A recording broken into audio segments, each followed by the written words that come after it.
There are, I'm going to wait till he gets this up. I want this one. You have it? Yep. All right.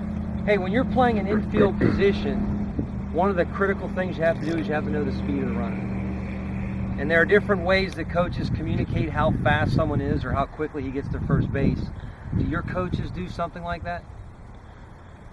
What I like to do is I like to say A, B, C. I usually don't go below a C. C is trying to communicate to the infielders that you've got time, right? And if I say, hey, we have a C in the box, C runner, hopefully that infielder knows, all right, I've got my time. I don't need to make an error on being too quick. Now, what you might not be aware of is how fast an A runner is. And as they get older, they get faster. Do you have any idea what a A runner is at like the big league level? Do you know how fast they get to first base? And the way they measure that, as soon as the ball hits the bat, they time it until he touches the bag. It's like almost like a 3 something. 3 would be like electric fast. Okay, like just an absolute blur. 4 seconds is just a blur. Okay, now Ichiro, the way he cheats out of the box and how fast he is, he's probably a sub-4 guy. You know, he's probably like a 3.9. Okay, so after we do our routine stuff, I'm going to put you on the clock with an A runner. Now we'll call an A runner like a 4.3. If you guys run across the guy that's getting to first base in 4.3 seconds, that would probably be considered an A runner.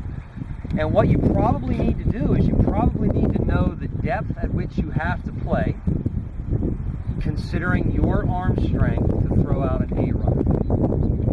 Okay?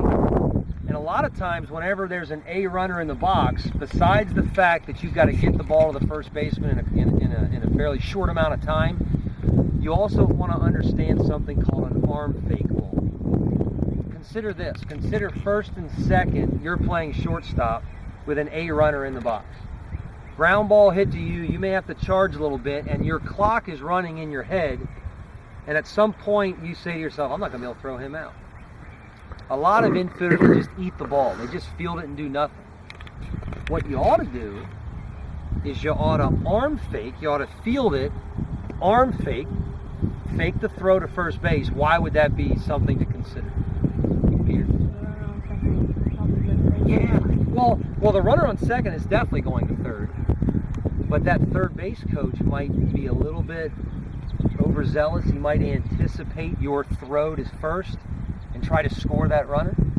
So many times with A runners, when they hit slow ground balls, you're thinking arm fake and then see if I can get those lead runners advancing. Okay?